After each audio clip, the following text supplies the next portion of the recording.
அரசியல் களம் நேயர்களுக்கு வணக்கம். இன்றைக்கு நம்மோடு நேர்காணலுக்காக அரசியல் விமர்சகர் ராஜகம்பீரன் அவர்கள் நம்மோடு இருந்திருக்கிறார். அவரோடு பேசலாம். வணக்கம். வணக்கம். காஷ்மீரில் நடந்த தீவிரவாத தாக்குதல் இந்தியாவையே உலுக்கியிருக்குது. கிட்டத்தட்ட 28 பேர் படுகொலை செய்யப்பட்டிருக்காங்க. பிரதமர் மோடி சவுதி அரேபியா பயணத்தை ரத்து பண்ணிட்டு இங்கே ட்விட்டரில் கடுமையான எதிர்வினை கொடுப்போம் அப்படின்னு சொல்லியிருக்காரு இல்லையா? உண்மையிலே என்ன நடந்தது நேற்று சாயங்காலம்? சுற்றுலா பயணிகளாக சென்றிருக்கிறவர்கள் இந்தியாவினுடைய சுவிட்சர்லாந்து என்று வர்ணிக்கப்படக்கூடிய அந்த காஷ்மீரினுடைய பள்ளத்தாக்கு பகுதிகளில் ஏரிகள் நிறைந்திருக்கிற, புல்வெளிகள் நிறைந்திருக்கிற அந்த பகுதிகளில் காஷ்மீரின் அமைதி திரும்பி விட்டது என்று தொடர்ச்சியாக ஒன்றிய அரசாங்கங்கள் சொல்லுவதை நம்பி புதிதாக திருமணமானவர்கள் ஒரு உல்லாச பயணமாக சென்று வருவோமே என்பதற்காக சென்றவர்களில் ஏறத்தாழ ஒரு 26 பேர் பச்சை படுகொலை செய்யப்பட்டிருக்கிறார்கள். அது ரொம்ப பெரிய துயரமான ஒரு செய்தி இது. அவர்கள் சுட்டவர்கள் இராணுவ உடையிலே வந்தார்கள் என்ற கருத்து சொல்லுகிறார்கள். அப்போ காஷ்மீரிலே முழுமையான அமைதி திரும்பி விட்டது, பாதுகாப்பு உறுதி செய்யப்பட்டு விட்டது என்று சொன்னவர்கள் ஏன் கண்காணிக்க தவறினார்கள் என்கிற குற்றச்சாட்டுதலை வருகிறது. உளவுத்துறை என்ன செய்து கொண்டிருந்தது என்கிற கேள்வி இருக்கிறது. அப்போ இவர்கள் பூனை கண்ணை மூடிக்கொண்டால் உலகம் இருட்டாகிவிடும் என்று சொல்வதைப் போல இவர்கள் அமைதி திரும்பி விட்டது என்று சொல்வதை நம்பியவர்களினுடைய வாழ்க்கை இன்றைக்கு ரொம்ப பரிதாபகரமான ஒரு சூழ்நிலையாக இருக்குது. அவர்கள் கொல்லப்பட்டவர்கள் யாருமே போராளி குழுக்களோ இல்லை அரசு பிரதிநிதிகளோ இராணுவத்திலே வேலை செய்பவர்களோ, எந்த உயிர் போனாலும் அது துயரமானது தான். இருந்தாலும் நேரடியாக மோதுவதற்கான ஆட்கள் கிடையாது. யாரை கொலை செய்ய வேண்டும்ங்கிறதுல நீங்கள் எதிரியை கொலை செய்வது தேடி போய் ஒரு எதிரியை என்று தீர்மானிக்கப்பட்டவர்களுக்குள் நடக்கிற சித்தாந்த மோதலாக இருக்கலாம், பகையாக இருக்கலாம். இராணுவத்துக்கும் தீவிரவாத கும்பல் என்று சொல்லக்கூடியவர்களுக்கோ வேற போராளி கும்பல் என்று தங்களை சொல்லிக் கொள்ளுகிறவர்களுக்கோ நடக்கிற மோதலிலே மரணம் ஏற்படுவதுன்னா அந்த மரணத்தை அவர்கள் எதிர்பார்த்து இராணுவத்துக்கு வேலைக்கு போகிறவர்கள் அல்லது போராளி குழுக்களிலே இருக்கிறவர்கள் இது என்றைக்கு வேண்டுமானாலும் நம்ம இந்த போன்ற தாக்குதலில் இறந்து போகலாம் என்பதை காத்திருப்பவர்கள், அதை எதிர்நோக்குவதற்கு வீரத்தோடு காத்திருப்பவர்கள் என்று எடுத்துக்கொள்ளலாம்.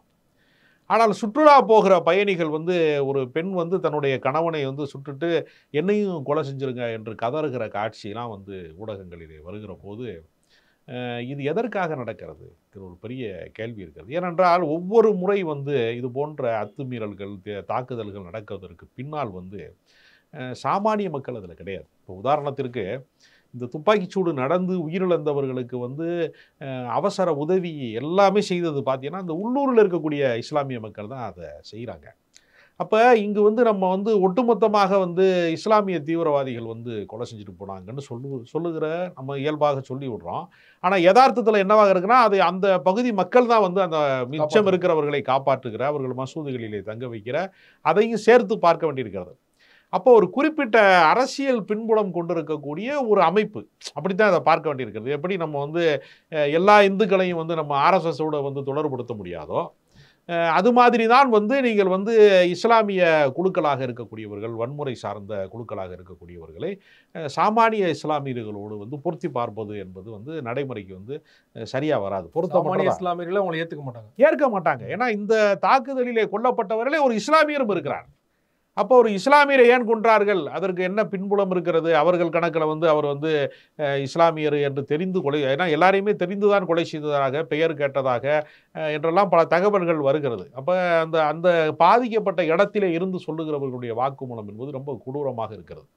இப்போ இது வழக்கமாக இது காங்கிரஸ் அரசாங்கத்திலே நடந்து பாஜக எதிர்க்கட்சி வரிசையிலே இருந்தால் இவர்கள் இதை எப்படி கையாள்வார்கள், எப்படி அரசியலாக மாற்றுவார்கள், எப்படி விமர்சிப்பார்கள் என்ற ஒரு பெரிய கேள்வி இதற்குள்ளே இருக்கிறது.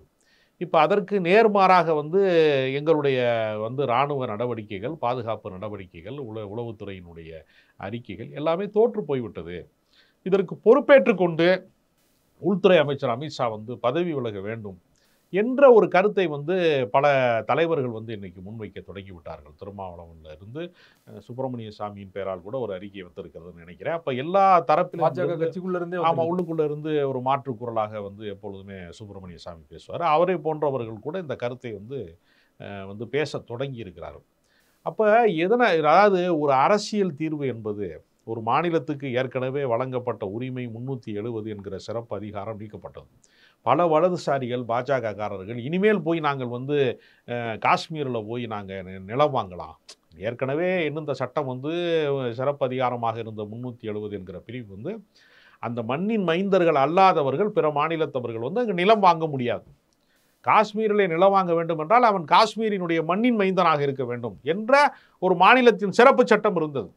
அதை கார்ப்பரேட் நலன்களுக்காக அந்த சிறப்பு சட்டத்தை கலைத்து விட்டு அவர்களுக்கென்று இருக்கக்கூடிய தனித்த, அதாவது நமக்கென்று ஒரு நாடாளுமன்றம் இருப்பது போல அவர்களுக்கென்று ஒரு சிறப்பு சட்டம் இயற்றுவதற்கு, நமக்கு இருக்கக்கூடிய சட்டமன்றம் மாதிரி அவர்கள் ஒரு சிறப்பு சட்டம் இயற்றுவதற்கான அமைப்பை அவர்கள் உருவாக்கி வைத்திருக்கிறார். இதெல்லாம் எதற்காக என்று சொன்னால் நமக்கு தெரியும். விடுதலை பெறுகிற போது காஷ்மீர் வந்து இந்தியாவோடு இல்லை. பின்னாளிலே இருக்கக்கூடிய தலைவர்கள் ஜவஹர்லால் நேரு போன்றவர்கள், சர்தார் வல்லபாய் பட்டேல் போன்றவர்கள் அங்கிருந்தக்கூடிய மன்னரோடு பேச்சுவார்த்தை நடத்தி நியாயமாக பார்த்தால் ஐநாவினுடைய வாக்கெடுப்புப்படி காஷ்மீர் வந்து யாரோடு இருக்க வேண்டும், இந்தியாவிலே இருக்க வேண்டுமா அல்லது வந்து மத அடிப்படையிலே பாகிஸ்தானிலே இருக்க வேண்டுமா, இந்தியாவும் வேண்டாம் பாகிஸ்தானும் வேண்டாம், தனித்த நாடாக இருக்க வேண்டுமா என்பதை காஷ்மீரினுடைய மண்ணின் மைந்தர்கள் பொது வாக்கெடுப்பின் மூலம்தான் முடிவு செய்ய வேண்டும் என்பதுதான் ஐநாவினுடைய கணக்கு.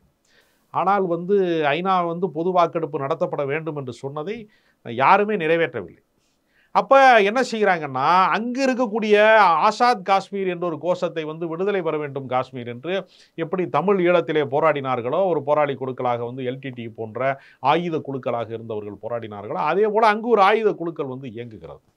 அவர்கள்ட்ட வந்து என்ன செய்கிறது, ஒரு பக்கம் என்ன செய்கிறான்னா அந்த ஆயுத குழுக்கள் தன்னிச்சையாக இயங்குகிறார்களா அல்லது பாகிஸ்தான் போன்ற நாடுகள் வந்து அதற்கு பின்புலமாக இருந்து இயங்குகிறார்களா என்கிற பல வகையான இருக்கிறது. இரண்டுமே சாத்தியம் இருக்கிறது. அவர் தன்னிச்சையாகவும் இயங்குவாங்க, அது போக வந்து பாகிஸ்தான் போன்ற நாடுகள் வந்து இதை வந்து காஷ்மீரை வந்து எங்களோடு சேர்க்கப்பட வேண்டும் என்பதற்கான அந்த நாட்டினுடைய உதவிகள் அதற்குள்ளே வந்து இருக்கலாம். நேரடியாக வந்து அஃபிஷியலாக செய்ய மாட்டாங்கன்னாலே தவிர மறைமுக உதவி. இப்போ எப்படி நம்ம வந்து ஈழ அரசியலில் வந்து தமிழ்நாட்டில் இருந்து எத்தனையோ பேர் போராளி குழுக்களுக்கு வந்து பணம் திரட்டி கொடுத்துருக்கிறார்கள்.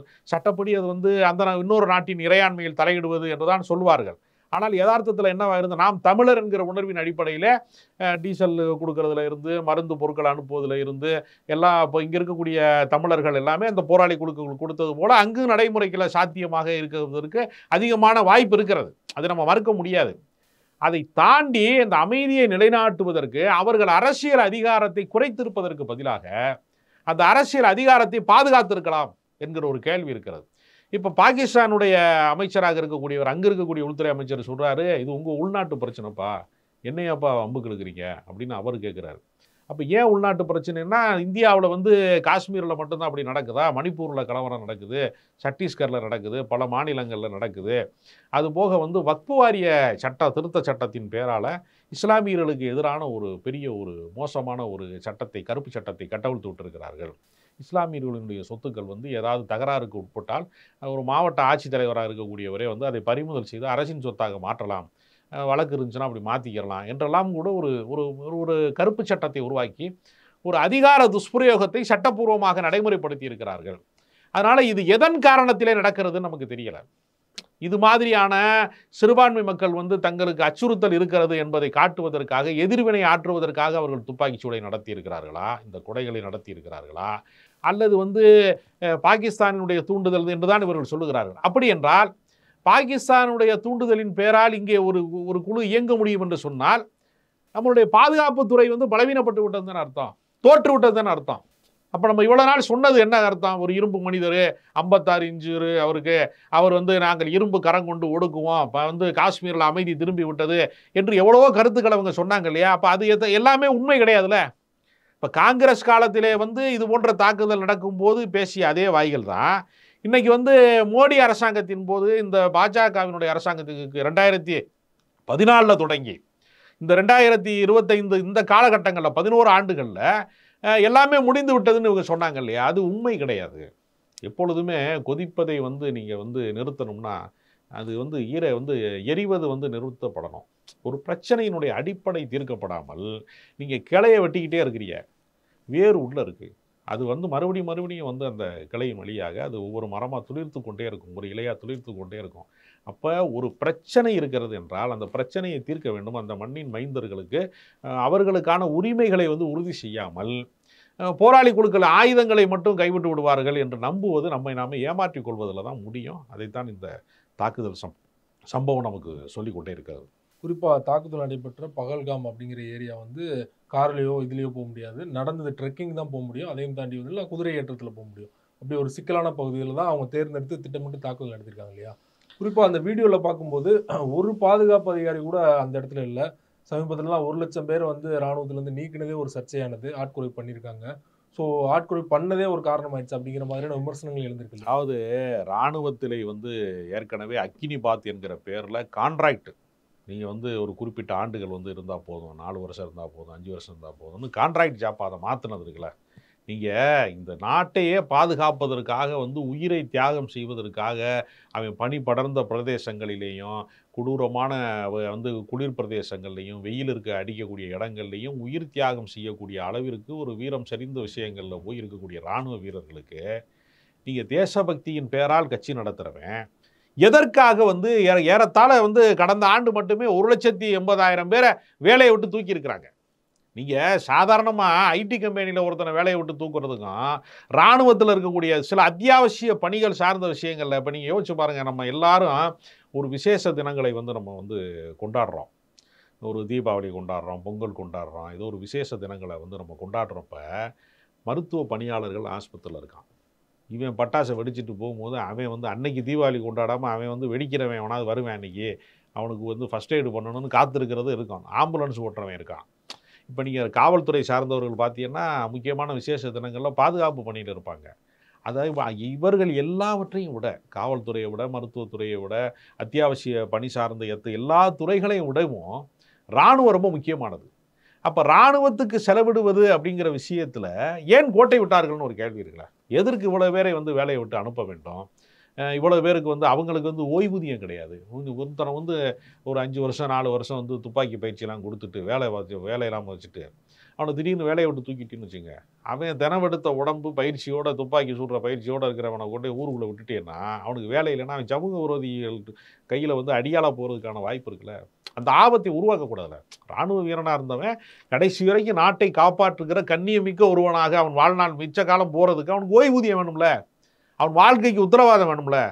அவனை நீ வந்து சும்மா அதாவது என்ன சொல்கிறதுனா ஒரு உதிரி பாட்டாளின்னு சொல்லுவாங்க, சும்மா கொஞ்ச நாள் பயன்படுத்திட்டு யூசர் தர மாதிரி பயன்படுத்திட்டு ஏதோ கொத்தனார் வேலைக்கு ஆள் கூட்டிகிட்டு போகிற மாதிரி, சித்தாள் வேலைக்கு ஆள் கூட்டு போகிற மாதிரி, கட்டடம் முடிஞ்சு வச்சியா, வேலை முடிஞ்சு வச்சியா, கிளம்பியா, பிளம்பர் வேலையெல்லாம் நீ கிடையாதுன்னு சொல்கிறது மாதிரி நீ இராணுவ வீரனை பயன்படுத்துறதுன்னு ஒரு முறை இருக்கு இல்லையா? அது வந்து ரொம்ப ஒரு கொடூரமான ஒரு முறை. அதனால் இவர்கள் பேசுகிற எல்லாமே ஒரு போலி தேசபக்தி தான். அக்னிபாத் திட்டத்திற்கு பல இளைஞர்கள் போராடினாங்க. ஆனால் இதை வந்து அவர்கள் நீக்கினார்களான்னு கேட்டால் நீக்கலை. அதனால் இவங்க என்ன நினைக்கிறாங்கன்னா, தங்கள் அரசினுடைய தவறுகள் அத்தனையுமே எதிர்கட்சிக்காரன் மேலே, இன்றைக்கும் வந்து நேரு காலத்தில் என்ன நடந்தது அப்படித்தான் பேசுகிறாங்களே தவிர, அதெல்லாம் நேரு இருந்த இடத்துல நீங்கள் இருக்கீல்ல, நீங்கள் வந்துட்டீங்கல்ல, பிரதமர் ஆகிட்டீங்க அல்லது ஆட்சி அதிகாரத்துக்கு வந்துட்டீங்க, பாஜக வந்து அதிகாரத்துக்கு வந்த பின்னாடி நீங்கள் நிறைவேற்ற வேண்டிய எவ்வளோ விஷயம் இருக்கும்போது தேவையில்லாமல் சிறுபான்மை மக்களை வந்து சீண்டுவது, அவர்களை சட்ட ரீதியாக ஒடுக்குவது, அவர்கள் சொத்துக்கள் மேலே வந்து அபகரிப்பதற்கான ஒரு கருப்பு சட்டத்தை இயற்றுவது, அப்புறம் வந்து எல்லா பிரச்சனையும் தீர்ந்துருச்சுன்னு காஷ்மீரில் 370 வந்து தூக்குறது, இதெல்லாம் செய்கிறது. இதனுடைய எதிர் விளைவு வந்து யாரை பாதிக்குதுன்னு ஒரு கேள்வி இருக்குது. சாமானிய மக்கள். அவன் போய் ஒரு சுற்றுலா பயணியாக போனவன், அவனுக்கு வந்து சாவு வரும்னா அவன் அவ்வளோ தூரம் போயிருக்க மாட்டான் யாருமே. இனிமேல் காஷ்மீர் போகிறதுக்கு யோசிப்பாங்க. நம்ம நிச்சயமாக யோசிப்பாங்க. அதனால் இந்த அரசு வந்து முற்றிலுமாக தோற்று விட்டது. உளவுத்துறை வந்து தோற்றுவிட்டது. உள்துறை அமைச்சகம் வந்து இதற்கு என்ன பொறுப்பேற்பார்கள் அப்படிங்கிற ஒரு கேள்வி இருக்கிறது. அதனால் இது வெறும் அரசியல் அல்ல, அது தாண்டி வந்து ஏன்னா சாமானிய மக்களுடைய வாழ்வு வந்து உயிர் போராட்டமாக இது இருக்கிறது. சாமானிய மக்களினுடைய வாழ்க்கை போராட்டமாக இது இருக்கிறது. இவர்கள் அரசியலுக்கு விளையாடுவதற்கு இது போல சாமானிய மக்களின் உயிர் பறிக்கப்படுவதுங்கிறது ரொம்ப துக்ககரமானது, வெக்ககரமானது.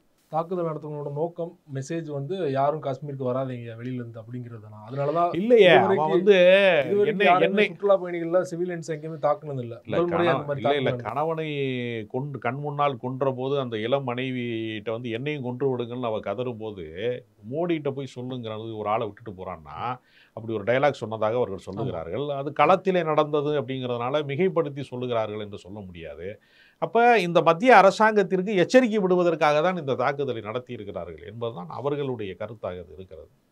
அப்போ இது வந்து யார் மீதான தாக்குதல் என்றால் இந்த ஒன்றிய அரசாங்கத்தின் மீது இருக்கக்கூடிய அதிருப்தியின் வெளிப்பாடு, ஒரு ஆயுத குழுக்களினுடைய அதிருப்தி வெளிப்பாடு என்றுதான் இதை பார்க்க வேண்டியிருக்கிறது. குறிப்பாக சில தினங்களுக்கு முன்னாடி மோடி அவர்களுமே பார்த்தீங்கன்னா காஷ்மீர் போக வேண்டிய ஒரு பயணம் வந்து ரத்தாயிருக்குது. ஸோ அதேமே கான்ஸ்பிரசி தியரியா இதோட கம்பேர் பண்ணி பேசிட்டு இருக்காங்க இல்லையா? இல்லை, இது யாருக்காக? இப்போ நீங்கள் கோயம்புத்தூர் குண்டுவெடிப்பு கூட அன்றைக்கு அத்வானியினுடைய வருகைக்காக தான், அது சாமானிய மக்களுக்காக வைக்கப்பட்டதல்ல. அத்வானி வரப்போறாருன்னு சொல்லி தான் அவன் வந்து பல இடங்களில் குண்டை பதிச்சு வச்சான். ஆனால் அதுக்கு நிலைமை என்னாச்சு? கிரிக்கெட் விளையாண்டுக்கிட்டு இருந்த சின்ன பிள்ளைங்களும் பொதுமக்களும் வந்து செத்து போயிட்டான். அப்போ எப்பொழுதெல்லாம் வந்து இது மாதிரியான வன்முறை குண்டுவெடிப்பு நடக்கிறதோ, பயங்கரவாத தாக்குதல் நடக்கிறதோ, அப்பொழுதெல்லாம் அந்த கோபத்தை வந்து அதிகாரமாக மாற்றுவது, வாக்குகளாக மாற்றுவது என்பதன் மூலமாக ஒரு பெரிய அரசியல் வேட்டையாடக்கூடிய வாய்ப்பு இருக்கிறது. நீங்கள் புல்வாமா தாக்குதலினுடைய விளைவாக அன்றைய காலகட்டத்தில் அவருக்கு இருந்த அரசியல் பின்னடைவை சரி செய்து கொள்வதற்கு ஒரு பெரிய வாய்ப்பாக அது மாறியது. அதனால் உயிர் தியாகம் என்பது வந்து இராணுவ வீரனுக்கு உயிர் தியாகமாக இருக்கும். சாமானிய மக்களுடைய வாழ்க்கையில் வந்து அவனுடைய உயிர் பறிபோவது அப்படிங்கிறது அரசியல் ரீதியாக வாக்கு அறுவடைக்கான விஷயமாகவும் மாற்றப்படுகிறது. நம்ம இரண்டையும் சேர்த்து சிந்திக்க வேண்டி இருக்கிறது. அதனால் எப்பொழுதெல்லாம் குண்டுவெடிப்பு நடக்கிறதோ, எப்பொழுதெல்லாம் வந்து சாமானிய மக்களின் உயிர் பறிக்கப்படுகிறதோ, அப்பொழுதெல்லாம் ஒரு அதிகாரத்துக்கு வருவதற்கான பிரச்சாரமாக அதை மாற்றிக்கொள்கிறார்கள். இதற்குள்ள ஒரு பெரிய அரசியல் இருக்கிறது என்பதை நம்ம சேர்த்து சிந்திக்க வேண்டி இருக்கிறது. பாதிக்கப்படுகிற மக்களின் சார்பாக தான் நம்ம பேச முடியுமே தவிர, நம்ம வந்து அரசின் குரல் என்று மட்டுமே அதை பார்க்க முடியாது. பாதுகாப்பை உறுதி செய்யாது யாரினுடைய தவறு? அரசினுடைய தவறு தான். அமித்ஷா அவர்கள் தான். அப்ப பாதுகாப்புத்துறை யார் கையில் வைத்திருக்கிறார்களோ அவர்களினுடைய தவறு. உளவுத்துறை யார் கையில் வைத்திருக்கிறார்களோ அவர்களினுடைய தவறு. இப்ப சாமானிய மக்கள் உங்களை நம்பி தானே அவன் போறாங்க. இல்ல நீங்க தானே சொன்னீங்க காஷ்மீர்ல அமைதி திரும்பி விட்டது, நீங்க ஒரு பிரச்சனையும் இல்லை நீங்க சொன்னீங்க. அதை நம்பி தானே அவன் வந்து சாமானிய மக்கள், தமிழ்நாட்டில இருந்து கூட 2-3 பேர் போயிருக்கான், படுகாயம் அடைந்திருக்கிறான், நல்ல வேளையாக வந்து உயிர் தப்பி இருக்கிறார்கள். தமிழ்நாடு அரசு அதை அறிவித்திருக்கிறது. கர்நாடகத்திலேருந்து போயிருக்கான், பல்வேறு ஊர்களில் இருந்து போயிருக்கான். அப்போ அந்த ஊரினுடைய அவன் ஒரு கலாச்சாரத்தை பின்பற்றான், அவன் ஒரு நம்பிக்கையை பின்பற்றானா, பிறர் நம்பிக்கைகளுக்கு நம்ம மதிப்பளிக்கணும், பிறர் உரிமைகளுக்கு நம்ம வந்து உத்தரவாதம் அளிக்கணும். ஒரு அதாவதுங்க, நம்ம எல்லாரும் சாப்பிட்டுட்டு நிம்மதியாக இருக்கிறோம், ஒருத்தன் பசி தீர்க்கப்படலை, ஒருத்தனுக்கு வாழ்க்கையில் வந்து உத்தரவாதம் இல்லைன்னா அவன் வெளியில் போகிறவன் செயின் இருக்கிறான். சமூக விரோதிகள் எங்கேருந்து உருவாகிறான்? வன்முறையாளர்கள் எங்கேருந்து உருவாகிறான்? சாதாரண வீட்டு பிள்ளைகள் போய் கூலிப்படையில் சேருவானா? ஒரு கலெக்டர் வீட்டு பிள்ளை வந்து வாத்தியார் வீட்டு பிள்ளை, தாசில்தார் வீட்டு பிள்ளை போய் கூலிப்படையில் சேர்றானா? சேரமாட்டான். அப்போ உங்களுக்கு வந்து தப்புவதற்கான எல்லா வாசல்களையும் அடைத்து விட்டால் ஒரு பூனையை எதிர்கொண்டின்னு வச்சுங்க, எல்லா கேட்டையும் பூட்டிட்டு பூனையை பார்த்தீங்கன்னா பூனை புலியாக மாறிடும். அப்போ வன்முறையினுடைய அடிப்படை என்னன்னா, தீர்க்கப்படாத பிரச்சனைகள். ஒரு மாநிலத்திலே தீர்க்கப்படாத பிரச்சனைகள் தொடர்ந்து இருந்து கொண்டே இருக்கிற போது அது வன்முறை அமைப்புகளுக்கான ஒரு வாய்ப்பாக மாறுகிறது, ஆயுத குழுக்களுக்கான வாய்ப்பாக மாறுகிறது. அப்போ அவனிடமிருந்து ஆயுதத்தை பறிப்பதற்கு என்ன வழினா, அரசியல் ரீதியான உரிமையை உறுதி செய்வது தான் அதற்கான வழி. அரசியல் ரீதியான தீர்வை உண்டாக்குவதான நிரந்தர வழியே தவிர, தற்காலிகமாகவே ஒரு குண்டு வெடிப்பு நடத்துவான், திரும்ப வந்து பதில் தாக்குதல் நடத்துவாங்க, அப்புறம் மறுபடியும் இங்கிட்டு 2 பேர் சாவான், அப்புறம் அங்கிட்டு 4 பேர் சாவான், புணத்தை அடுக்கிக்கிட்டே இருக்க வேண்டியதுதான். பிரச்சனை ஒரு நாளும் தீராது. இந்த காஷ்மீர் பிரச்சனை வந்து நேற்று தோன்றிய பிரச்சனையாது. சுதந்திரம் அடைந்த நாட்களிலிருந்து தொடர்ந்து நிகழ்ந்து கொண்டே இருக்கிறது. இது போன்ற வன்முறைகளை குறித்து நேரு காலத்தில் பேசினாங்க, இந்திரா காந்தி காலத்தில் பேசினாங்க, வாஜ்பாய் காலத்தில் பேசினாங்க, இப்போ மறுபடியும் இப்போ மோடி காலத்தில் பேசுகிறாங்க. அப்போ நிரந்தர தீர்வை நோக்கி நகர வேண்டுமே தவிர, வெறும் ஆயுத குழுக்கள் வந்து சுட்டதுனாலேயோ இல்லை ஆயுத குழுக்களை மறுபடியும் திருப்பி இராணுவம் சுட்டதுனாலேயோ இந்த பிரச்சனை தீர்வுக்கு வராது. இது நிரந்தர தீர்வை நோக்கி நகர வேண்டும். காஷ்மீர் தீவிரவாத தாக்குதல் தொடர்பாக ஒரு டீட்டெயிலான ஒரு பேட்டி கொடுத்தீங்களுக்கு மிக்க நன்றி.